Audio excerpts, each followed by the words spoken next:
Elle va sans doute devenir l'une des attractions de l'été. Cette grande roue devait être installée dans la cour de l'abbaye de Fontevraud. Pour des raisons de sécurité, elle a finalement été déplacée à l'extérieur de l'enceinte. Il n'empêche, à plus de 40 mètres de haut, elle va offrir un panorama exceptionnel. L'abbaye de Fontevraud s'apprête à accueillir 60 000 visiteurs en 2 mois. Elle a concocté un été placé sous le signe des voyages et mondes imaginaires, dont la grande roue est en quelque sorte la porte d'entrée symbolique. Symbolique parce que la grande roue, c'est au départ la représentation du tour du monde. Hein. C'est une façon de faire un voyage immobile, mais un voyage dans ses rêves, dans son esprit, dans sa tête. Alors parmi les rendez-vous de l'été, il y en a un vraiment saisissant. L'Arche des animaux est une exposition consacrée à l'art forain. Dans une sorte d'arche de Noé renversée, elle propose des pièces de la collection de Fabienne et François Marchal, 2 amoureux de petits chevaux de bois qui ornaient les manèges au XVIIIe et XIXe siècle. Ils ont réuni tout un bestiaire qui semble littéralement prendre vie. Il y a effectivement le regard de ces animaux avec ses yeux de verre, mais ensuite il y a effectivement tout ce qui est le traitement des oreilles, de la bouche, de la langue, qui donne vie. Les Marchal de toute façon arrivent assez bien à reconnaître chaque école, chaque style de sculpteur. Hein. L'Arche des animaux est visible jusqu'au 8 novembre. Autre surprise, à l'extérieur de l'abbaye cette fois-ci, premier des 7 week-ends de spectacle, ce samedi soir à 20 h avec la symphonie mécanique. Aux manettes, François Delarosière, le créateur des machines de Lille à Nantes, tout heureux d'offrir ce décor à ses machines musicales. Il y a à peu près une quarantaine de machines qui ont des noms un peu bizarres comme le pastissophone, la guitare à braque, la cocotte à flûte. Voilà des petites machines qui sont fabriquées avec des instruments de récupération et dont les machinistes musiciens jouent. Et c'est ce mélange entre les machines musicales et les compositions classiques de Dominique Mallan ont créé une espèce de symphonie mécanique. L'abbaye de Fontevraud, qui est une ancienne prison et un lieu normalement de silence, a décidé de s'affranchir des codes et de lancer un été riche et surtout éclectique. Alors voilà Eben, un petit chaton que la maman est décédée quand ils avaient 15 jours. Avec Croquette, sa petite sœur, un petit chaton à Molly qui a été trouvé dans le parc, abandonné par la famille. Et il y en a 12 en tout, 12 chatons d'1 mois et demi récupérés par Isabelle. La jeune femme est membre de l'association Chats Angevin sans famille, une association créée il y a quelques mois qui vient en aide aux chats errants sur Angers et sa périphérie.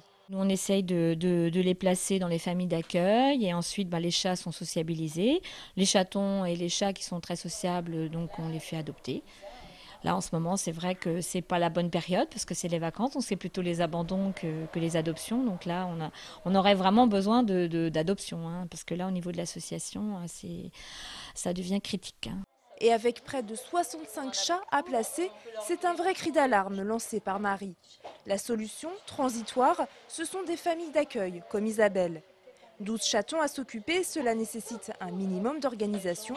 Mais l'association est là pour la soutenir. L'association fournit les croquettes, les pâtés, la litière.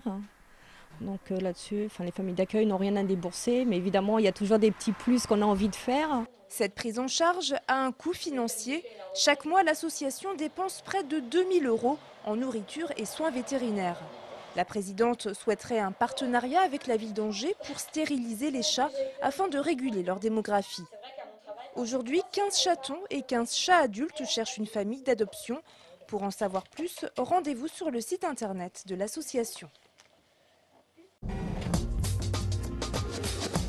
Chaufetière est un amoureux de la nature particulièrement heureux. Sa ferme qui s'étend sur 30 hectares dans la commune de Drain a récemment été labellisée réserve naturelle régionale par la région Pays de la Loire. La réserve naturelle régionale, c'est un endroit, un site qui présente des intérêts écologiques majeurs et pour lesquels la région va soutenir le propriétaire pour mettre en place un plan de gestion pour pouvoir effectivement s'assurer qu'un point de vue faunistique et floristique, on puisse le préserver et au contraire les valoriser. Prairies sèches de coteaux, prairies humides de bords de ruisseaux, plateaux cultivés, la ferme bocagère de la Chaufetière constitue une véritable mosaïque de différents milieux biologiques.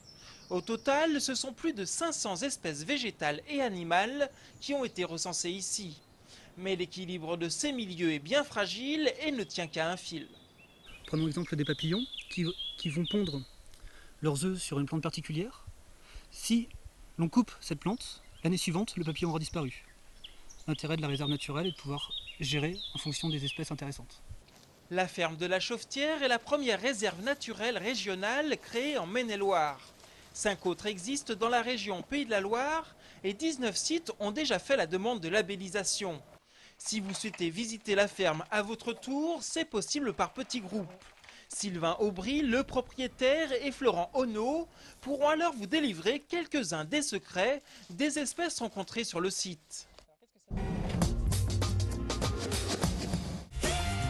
À ne pas manquer sur Angers 7 dès la semaine prochaine, Dans les pas du roi René, un magazine de 52 minutes retraçant la journée du 27 juin dernier.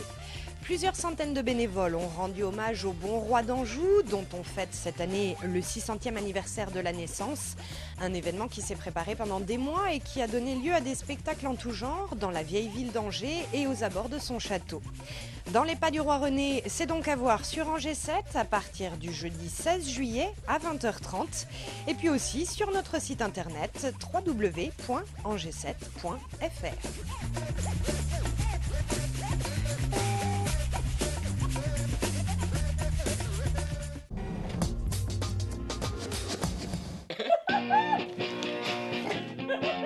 C'est les vacances.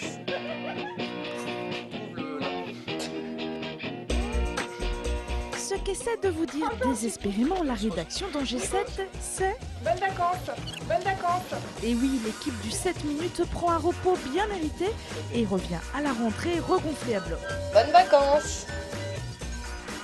Bonnes vacances. Bonnes vacances. Bonnes vacances. Et bonnes vacances. Et on se retrouve maintenant le lundi 31 août pour la reprise du journal. Bonnes vacances à tous. Salut.